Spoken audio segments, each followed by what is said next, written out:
After days of writing, it's finally time to check one last location for your friends before finding a place to hide from the night. Your friends, Agrius, Vidgord, and Rayan, were kicked out of the Knife Point gang. When you got back to Knife Point Ridge a few days later, you decided that you too should leave. You grew up alongside Agrius and Rayan, but Vidgord was a good friend. As you enter the cave, you notice a very strange blue light shooting upward into the ceiling. Once you get a little closer, you notice three bodies that look unfortunately too familiar. After building up the courage, you examine the bodies.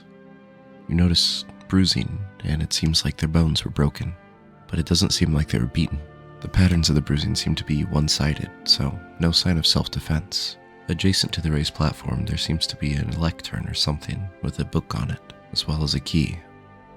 Opening the book, you immediately recognize the handwriting. You read the following. Never thought I'd see the day we ran out of the Knife Point gang. At least the storm should cover our tracks. Vidgrod, Rayan, and I took shelter in a cave for the night. Looks like there's an old rune here. At least there's no Draugr around. Vidgrod and Rayan both want to set up here for a while. Maybe do some raiding. They ought to know better. The road's deserted, especially this time of year. Plenty of better places up north, but they seem awfully insistent about staying here. Wouldn't even lend a hand when I went out to hunt tonight. Something's wrong. Rayan hasn't said a word since she woke up this morning. Just keeps staring off into space. Vidgrod isn't much better. They sick? Not like any illness I have ever heard of. I'd just walk out on them, but I can't seem to get up the nerve. I feel like something's holding me back. What is this place? We're not alone. I can hear him now. Someone speaking in my mind. Old. Powerful. Halldir. That's the name. He wants something from us. Needs us to stay for the magic to work. I tried to run. Can't. Just like them. Rayan jumped first onto the Cairn. That's what the master wants. Blood. Sacrifice, power to live again. His magic, I can feel it pulsing in my blood. He's draining us. We'll serve him soon. Our bodies, our souls, just like the others. They're waiting. It's my turn. Well, that explains the strangeness of the deaths. It sounds like a lich or vengeful spirit got to them. Torn between avenging your friends and self-preservation, you contemplate your next move.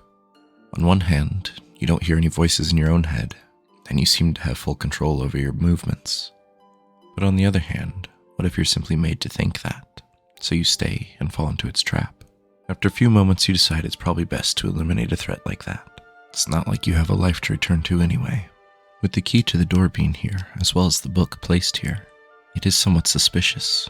Someone must have placed them here, because your friends couldn't have gone through the door and locked it behind them and placed the key on this pedestal. It's possibly a trap. Regardless of that, though, you grab the key and unlock the door. Cautiously, you ascend the spiral staircase leading upward. Readying your bow, you move forward, on high alert for threats. Dark magics are a nasty thing. One cannot afford being caught by one of its wielders. Creeping forward, there's a doorway to your right, down a short hall. As you approach, two ghosts appear, perhaps anchored here by the dark magic that captured your friends' minds. Lucky for you, arrows still hurt ghosts, and your refined skills eliminate them swiftly, with little trouble. Moving deeper into the dungeon, the nasty scent of death overwhelms your senses.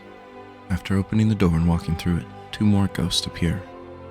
They're probably forced into defending their dark master, and unfortunately, that means their souls are going to be trapped for eternity. Continuing forward, you find more and more ghosts. And unfortunate for you, it seems Agrius was wrong. There are Draugr here. However, growing up hunting for food using a bow and arrow has taught you to fight well and be very accurate, so you take care of them swiftly as well. After fighting through many ghosts and many Draugr, you come to a throne. Behind it, a lever. The door by the throne opens. You enter a chamber. Seems to be a puzzle room. You've heard stories that the old Nords used to build them, not necessarily to keep people out, but more so to keep the Draugr in. Matching the images on the walls with the spinning stone columns, you solve the puzzle, not without taking out a few more ghosts and Draugr, of course. The next room seems to be a natural tunnel, with a little pond to its right. As you continue on, you fight more ghosts.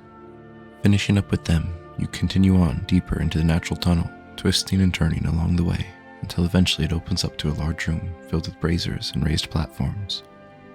Towards the back, there seems to be that blue light shining up from below. As you step forward, a figure steps out. It's a ghostly form, but it seems to be a draugr, a powerful magic wielder at that.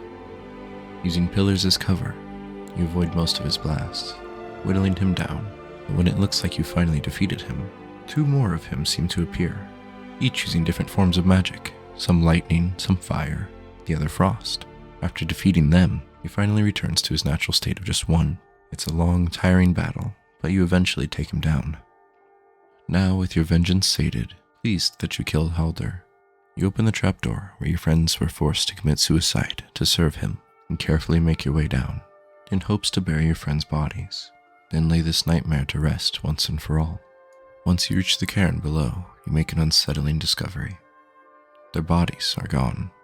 In Agrius's notes, he mentioned that he was going to use their bodies and souls. When Halldir split into 3 different forms, he must have used their bodies and used their souls to fuel them. Black magic truly is nasty. Unsure of what to do or where to go next, you decide to set off on the road. Can't stay near Falkreath though. The Knife Point gang might find you, and if they do, you're dead. There's good hunting up by Whiterun. Might even find some mercenary work. Who knows where we'll go next? You have no more attachments. The old you is gone. All that's left is memories and an ache in your heart.